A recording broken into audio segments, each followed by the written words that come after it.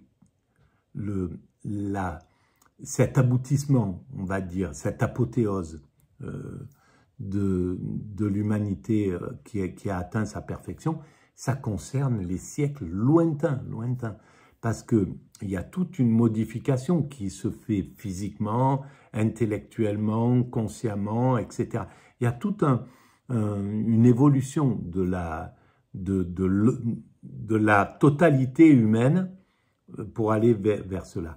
Mais ça me paraît être une logique d'aller vers cette androgénéité, comme c'est une logique d'aller vers le nomadisme. La finalité, ça sera le nomadisme, une sorte de nomadisme, c'est-à-dire tout appartiendra à l'ensemble humain, il n'y aura pas de possession, il n'y aura plus de possession, mais on pourra arriver n'importe où, il y aura toujours des endroits où partout on sera accueilli.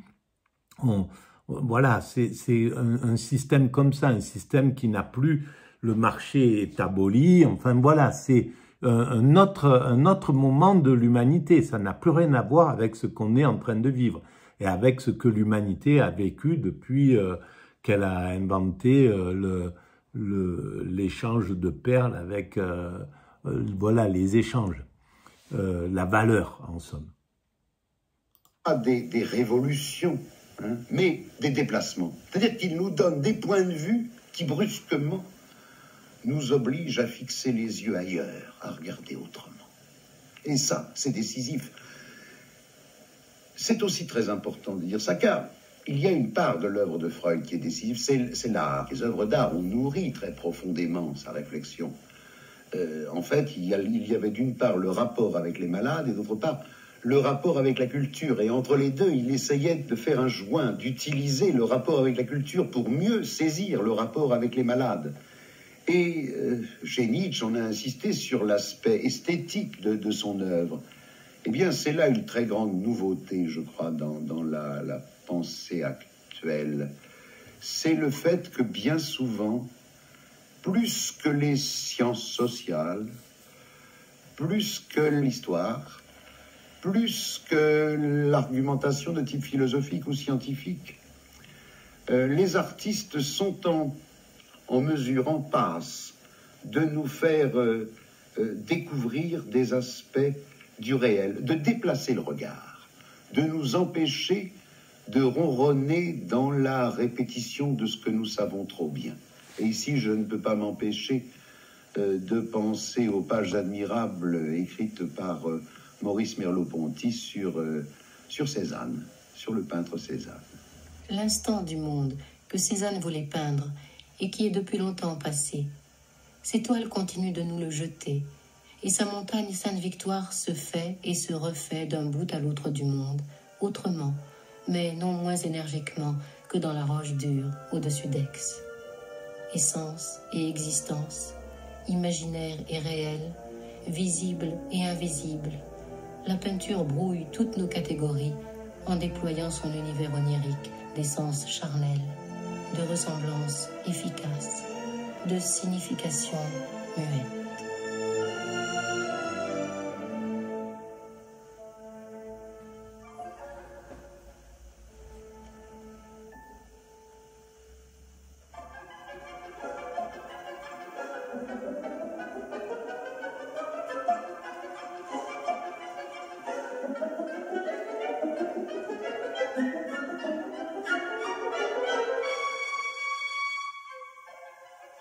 Alors, si je comprends bien, au travers de ces deux personnages dont vous parlez, c'est la mise en question du primat de la rationalité philosophique qui est faite. Mais cependant, et au cours des causeries, vous n'en avez pas beaucoup parlé, même quelquefois pas du tout. Est-ce qu'il n'y a pas eu d'autres sagesses? Je pense en particulier avant Platon, puisque vous nous avez présenté la philosophie comme ayant été constituée par Platon. À l'Égypte en particulier, je pense. Et ensuite, dans cette période dont vous ne nous avez pas parlé non plus, du Moyen-Âge, par exemple occidental, est-ce qu'il n'y a pas eu aussi, je n'ose plus dire philosophie devant vous, mais enfin des sagesses, des modes de pensée, et puis en sortant... Mais bien sûr qu'il y a la philosophie, même c'est pendant cette période qu'il a occulté, François Châtelet, mais avec raison, puisqu'il parle de la raison, mais de la raison matérialiste. La raison matérialiste, évidemment, pendant la période entre Plotin, on va dire, et Galilée, dans cette période-là, ça a été une période où la raison était liée au spirituel. C'est le spirituel, les philosophes étaient spirituels. Mais aujourd'hui, on voit la philosophie comme la philosophie qui semble sérieuse, c'est la philosophie matérialiste, c'est la philosophie qui découle, bon ben voilà, il y a quelque chose lié à la phénoménologie, il y a quelque chose qui est lié à ce type de pensée, c'est-à-dire le phénomène, et là, il ne faut pas quitter le phénomène. Donc, il y a la rationalité, il y a le rationnel, le matériel, le matérialisme, et c'est à travers ça qu'on juge la philosophie. Mais la philosophie, si c'est l'amour de la sagesse, la vraie philosophie, c'est celle du médiéval plutôt, c'est celle des présocratiques plutôt, c'est celle qui va chercher dans la sagesse. Mais comme elle est très proche du religieux, du spirituel, elle n'est pas assez centrale. La philosophie, la logique voudrait qu'elle ait les pieds ou la tête dans le spirituel et les pieds dans le matériel. Il y a des philosophes qui parviennent à ça. Je pense que Bergson fait partie de ces philosophes. Je pense que Hegel fait partie de ces philosophes. Je pense que Spinoza en fait partie, etc. Mais, à mon sens, la philosophie qui cherche le plus la vérité et qui est le plus près de la vérité, eh bien, c'est plus la philosophie du médiéval, les Maïmonides, les Ibn Arabi, les Rumi, les Pics de la Mirandole, les Maîtres Eckhart, etc. Ils sont plus proches de la réalité réelle, qui est immatérielle, et donc c'est très paradoxal parce que la vérité est dans l'immatériel, et nous n'avons affaire qu'au matériel en réalité. On est tout le temps en contact avec le matériel. Et c'est pour ça que ce qui viendra après, ça va être de l'Occident, la pensée arabe, la pensée chinoise, disons les pensées qui viennent d'Orient, notamment maintenant. Toutes ces choses n'étaient pas philosophie, n'étaient pas d'une certaine façon une recherche de vérité, ne cheminaient pas du côté de la raison quelque part? Moi, je crois que vous avez trop raison.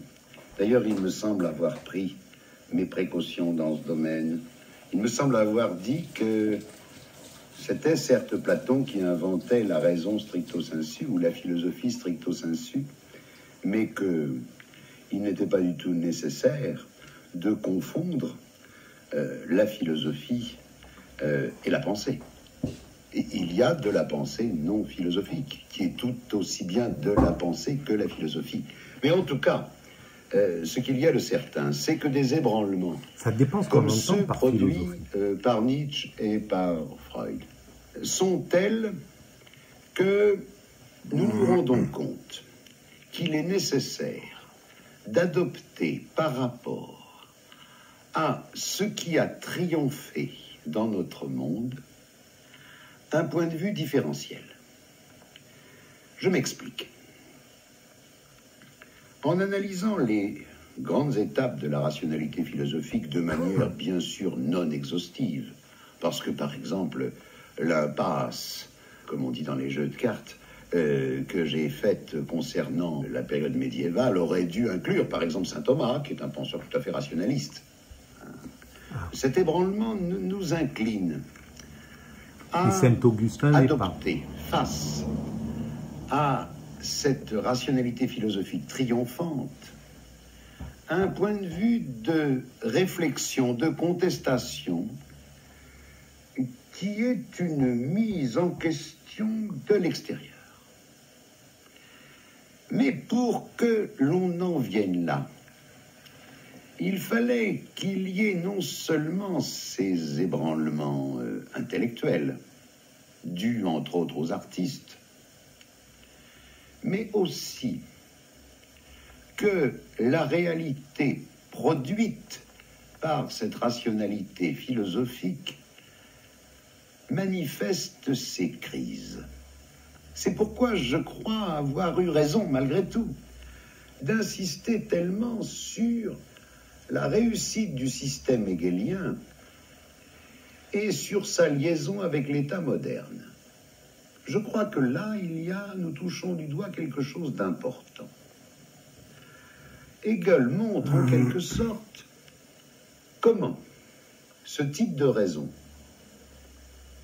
a cheminé, s'est développé, a donné lieu non seulement à des livres, mais aussi à des actes collectifs, à une histoire, et que cette histoire est devenue une histoire mondiale, que finalement cette raison philosophique s'est étendue au monde entier. C'est ça qui est intéressant, c'est que il a le point de vue Hegel, et c'est clair qu'Hegel c'est le centre dans cette philosophie occidentale post-Platon. Platon, c'est le philosophe aussi universel, c'est le philosophe qui montre le philosophe du tout.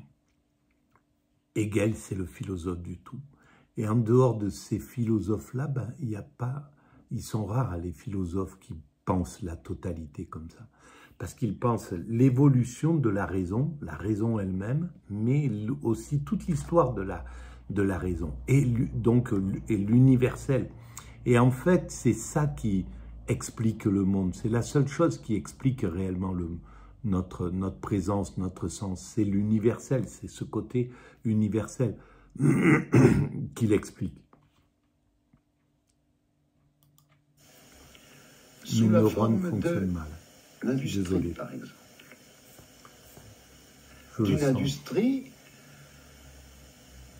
progressiste, accumulative. Oh, certes, des machines, les Chinois en avaient, mais c'était des machines répétitives, des machines un peu pour jouer.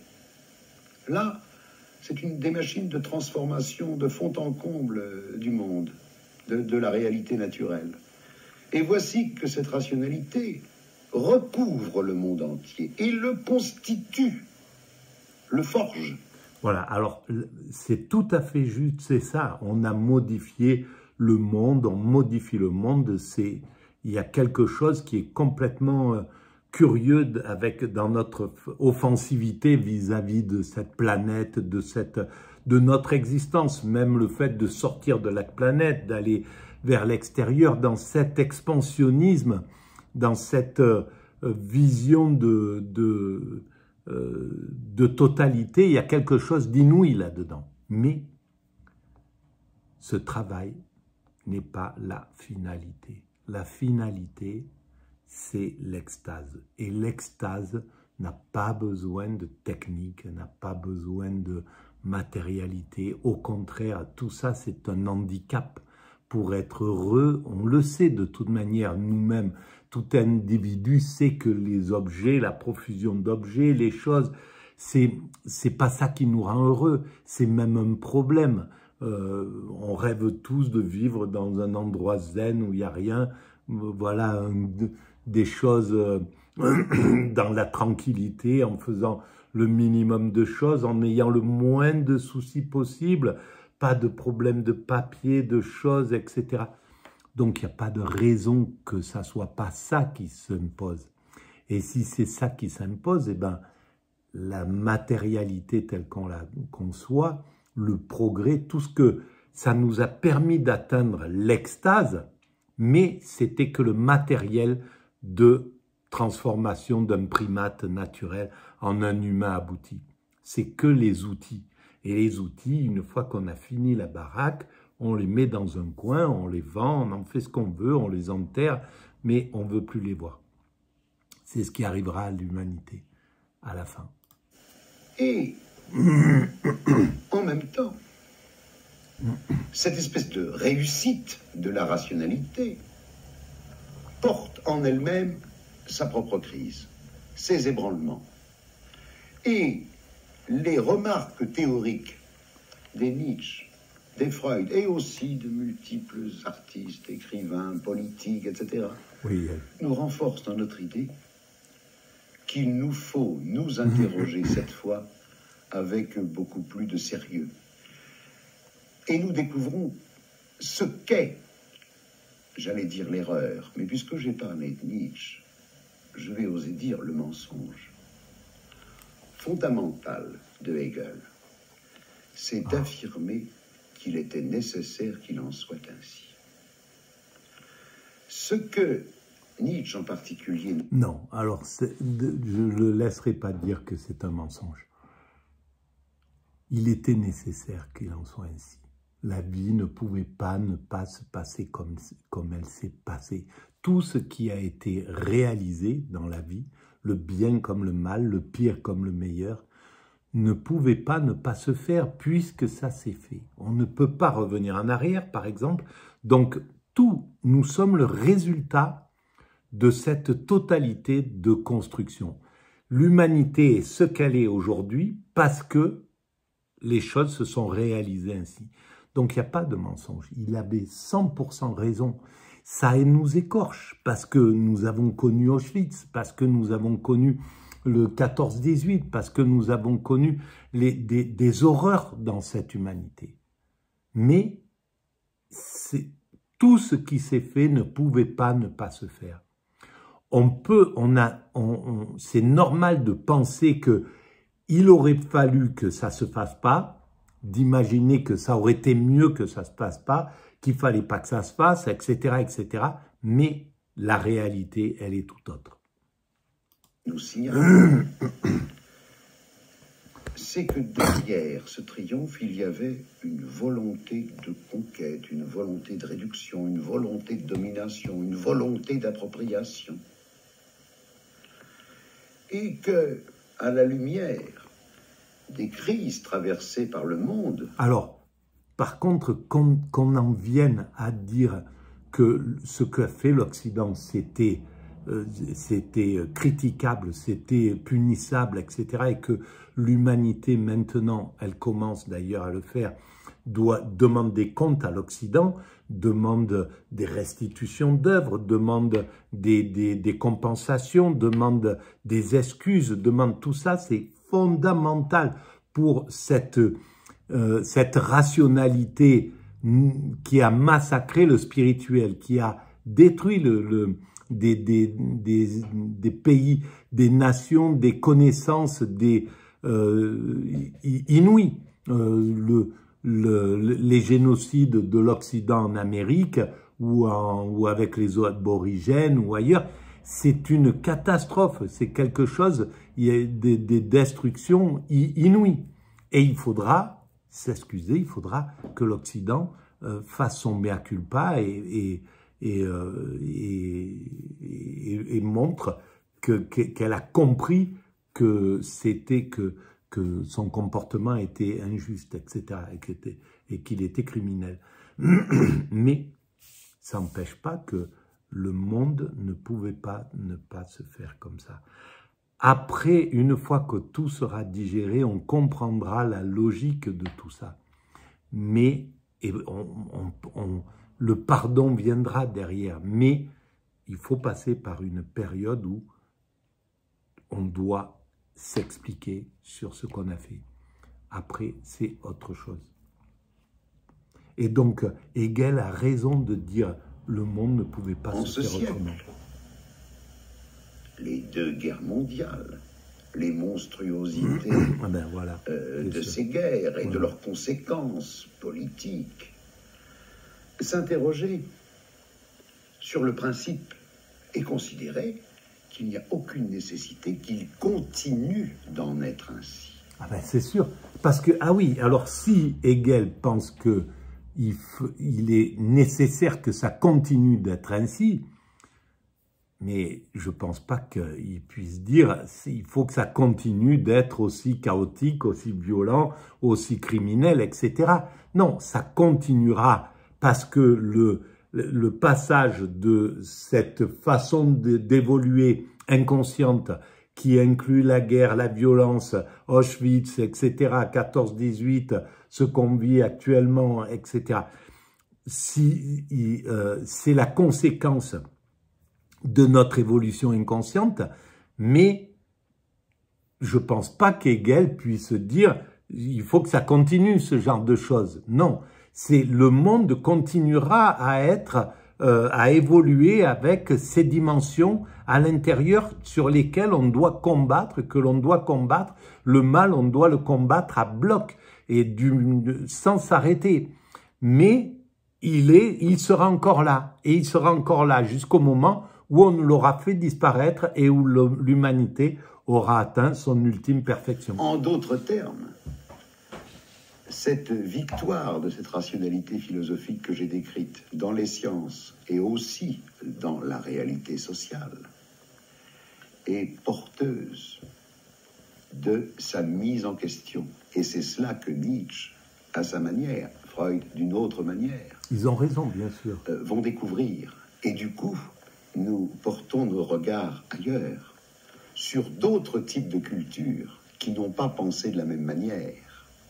Voilà. Par exemple, il est clair que les ethnologues nous en apprennent beaucoup lorsqu'ils nous parlent de la vie de ceux qu'on appelle primitifs ou sauvages.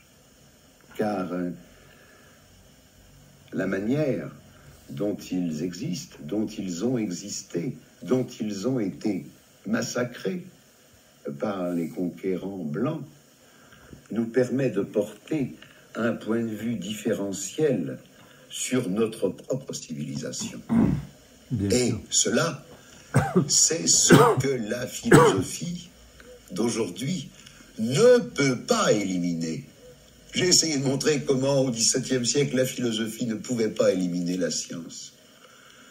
J'ai essayé de montrer comment, au XIXe siècle, elle ne pouvait pas éliminer l'histoire. Aujourd'hui, une philosophie qui refuserait de tenir compte de ces points de vue différentiels ferait une énorme erreur. Et par exemple, la pensée arabe, par exemple, la pensée chinoise, par exemple, la pensée indienne. Et je dirais aussi, tous ceux qui, même à l'intérieur de la pensée occidentale, ont pensé différemment. Car cela ne vient pas seulement de l'extérieur à l'Occident, mais dans l'Occident même, et dans des périodes qui paraissaient des périodes rationnelles, d'autres formes s'exprimaient. Bien sûr. Je pense ici aux sceptiques grecs, que nous avons coutume de considérer un peu trop facilement comme des spécialistes des jeux de langage. Il y a bien plus profond que cela en eux. Les sceptiques grecs. Je pense à Lucrèce, poète, physicien. Et je pense, pendant la période médiévale, à tous ces inventeurs comme Abélard. Et dans une période plus récente, ceux-là même qu'on classe comme philosophes, mais qu'on aurait plutôt tendance à prendre pour des philosophes de seconde zone. J'ai essayé en particulier, dans la présentation que j'ai faite de Kant, de montrer l'extraordinaire importance de David Hume, dans la mesure où il fait déjà une critique radicale de la rationalité. Et puis aussi l'importance pour la pensée de tout ce qui n'est pas philosophique. Voilà ce que la philosophie a à comprendre aujourd'hui. Ce qui n'est pas philosophique. Elle est, bien sûr, la pensée, c'est l'intérêt de la philosophie, de pouvoir se remettre en cause, de pouvoir se regarder, d'évoluer, de vraiment... Elle a cette souplesse de l'esprit, parce que c'est des vrais créatifs, c'est comme le milieu de l'art.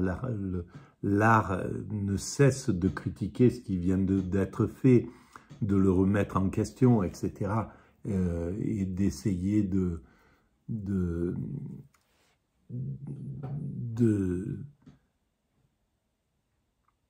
d'approcher la vérité le plus possible dans tout ce qu'elle fait. Mais je pense que c'est le lot même de l'humanité, l'humanité dans son ensemble et dans cette quête de vérité. Voilà. Ben, on est arrivé au bout, péniblement, hein, parce que là, comme je respire très très mal, je suis très mal oxygéné, mon cerveau fonctionne mal, mes neurones cherchent des mots, cherchent les concepts, c'est pas fluide, c'est pas du tout, voilà. C'est le privilège de l'oxygénation et les désavantages de ne pas l'être. Voilà.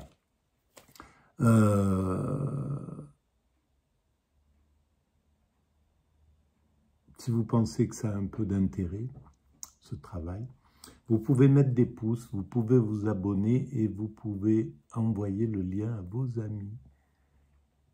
Et laisser des commentaires. Tout ça augmente la visibilité du site. Merci à vous. Et allez visiter la mécanique universelle. Voilà, désolé de ma fatigue. Au revoir.